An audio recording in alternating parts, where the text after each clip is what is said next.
Hello there YouTube and welcome back to War Thunder.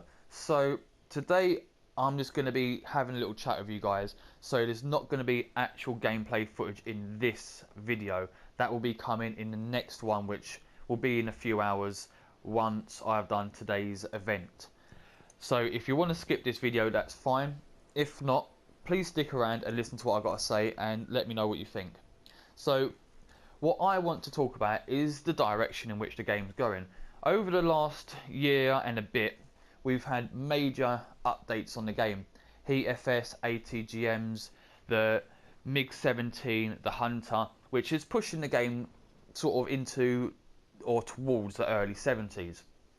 That's fine, that's not a problem. I quite enjoy the high tiers.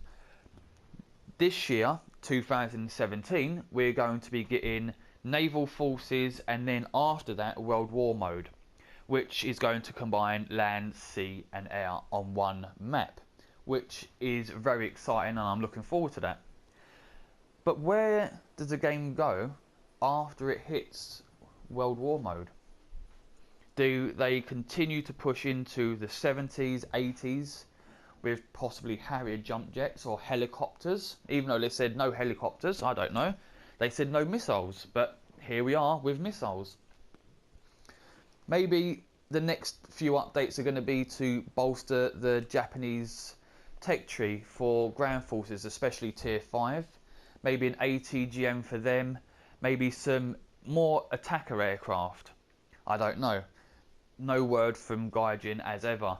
But in my opinion, and this is just my opinion, I'd like to see Gaijin, other than bolstering the Japanese and giving them a bit more love, because the Japanese are the forgotten nation, I would like to see a bit of a return to basics. And what I mean by a return to basics is stepping back about 100 years and introducing more biplanes into the game, like the Red Baron's Focke-Wulf triplane, Sopwith Camels, things like that. The amount of planes that were developed, whether they were actually used or test vehicles in the First World War, is immense. There is a list as long as your arm for Germany and Britain, as well as the Americans. The Russians had biplanes, they had early bombers. Let's just go through, right. Terms of what planes could be introduced. So we have fighters for all nations. I'm not sure about how many the Japanese would have had, but I know the main four, America, Germany, Russia and Britain, had fighters. They had ground attackers, they had bombers. The British also had seaplanes that were made out of nothing more than wood and canvas with a biplane design. So let's just have a quick look at aviation. So the Japanese, as it stands, have 4 biplanes, 3 reserve and 1 float. The British, we have 1, 2, 3, 4, 5, 6, 7, 8. Okay, that's fair enough, we are an island nation. Then you switch over to Russia, they have, what's that, 5, 6, 7, 8, okay. Then Germany, so you got 3, 4, even though it's Italian, 5, 6 with a premium, and the Americans have in biplanes 1, and they have some P-26s which are reserved here, as well as the premium P-26 over here. But that's kind of shitty, isn't it? Considering how many planes, early planes, were developed in the First World War, and this, when it first came out, predominantly was just a aviation game. It's a little bit disconcerting to see that the First World War, where the basis for this game started, is so neglected. It's basically the forgotten era. There is nothing there that represents the hard work that designers and the pioneers of aviation went through to introduce air forces to each nation. you know, and the struggles of those planes. Now, I don't want to get into the actual history and who did what and why they did it, but how fun would it be to take off from an airfield in a World War One setting with a Focke-Wulf triplane or a Sopwith Camel or one of the other many planes that were built in the First World War? It would be amazing. And think of this, World War One biplane bombers. Now, obviously they're going to be slow, but all the biplanes are slow. But they're still fun. There's nothing better than taking out a reserve tier biplane and going down and shooting at someone at down in tier 3 with it.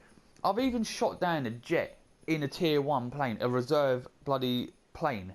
Why? Because it's fucking funny. Hell yeah. It pisses people off. But it's just a joke, you know, it's a bit of a laugh. But do you understand where I'm going with that? The low tiers could have so much more potential, but they are neglected. Everyone's more concerned, especially Gaijin, about where the game's going. Well, where has the game been? Where is the roots to the game? Could you imagine, for the Germans, in their tech tree, right, the German aviation tech tree, if you had a Zeppelin, how fucking cool would that be? Now, I'm not sure if they would introduce a Zeppelin into the game, but the Germans used Zeppelins not only for reconnaissance, but as fucking bombers. Could you imagine taking out a couple of British fighters in a game and coming across a Zeppelin? How fucking cool would that be? Where would you even start to attacking it? You know? That's what I'm talking about. There needs to be more lower tiers. The possibilities are quite endless considering how many planes were developed in that early period. They were rolled out in such big numbers, and as soon as one series of plane had been introduced and they were in frontline combat, the Germans made an advance forward, or we made another leap forward in that era and in that sort of way with the planes. So anything before that would be obsolete, and then we'd all have to go back to the drawing board and start again. This is the possibility that we could have in the low tiers. And it doesn't stop with the planes. Early World War One tanks, that is another possibility, because as it stands, there's not really anything. You've got a few land ships like the British Independent, couple for the Japanese, one for the Germans, but other than that, there's not really any what you would consider true World War One land ships. Could you imagine taking your big ass British tank or your German one over your friendly trenches into no man's land and engaging the enemy in that wasteland of craters and smashed trees, mud and gunk, and fighting it out? Or some sort of French town that's been shelled to the point of complete annihilation, and there's craters and there's smashed buildings, and you've got to take your tank into that urban environment and duke it out with some German tanks. It would be such an exciting prospect for the game, and it would be nice to see in-game, because we've gone so far forward as it is. It would be nice just to take it back a bit and see what Gaijin could do with the First World War era. Because, let's face it, there's no other game like War Thunder that combines all of this as it is. And then what with this year, the ships coming out, or boats, whatever you want to call it, I'm not going to get involved in that one. It brings a whole new possibility to the line. So, guys, let me know what you think, because in my opinion, it would be quite a step forward, or back, whatever. It would be nice to see. I'm not sure if Gaijin's ever going to see this, or even if they're considering something like this, but I would love to see something like this be implemented, even if it was just a handful of biplanes for each nation, just to give the newer players something to enjoy, you know, because once you're out of the biplanes, which is very, very quickly, you're onto the other planes like the monoplanes and stuff, and that's fair enough, but biplanes, man, they're fucking cool. Come on, Gaijin, pull your finger out. Anyway, guys, the new video is going to be coming in a few hours. I've got to do my daily event first. As soon as I've done today's event, I will have the Type 62 tank and the ME262. So that will be available after today for requested tank or plane or combo, whatever you want. So I'm going to wrap the video up now, guys. If you're new to the channel and you have enjoyed my little chat with you guys, please do subscribe and hit the notifications button. Also, a thumbs up is also appreciated, guys. And please, in the comments, let me know what you think about this subject. Do you think I'm right? Would you like to see the introduction of biplanes, more biplanes into the game? World War I tanks. I mean, Google the possibilities.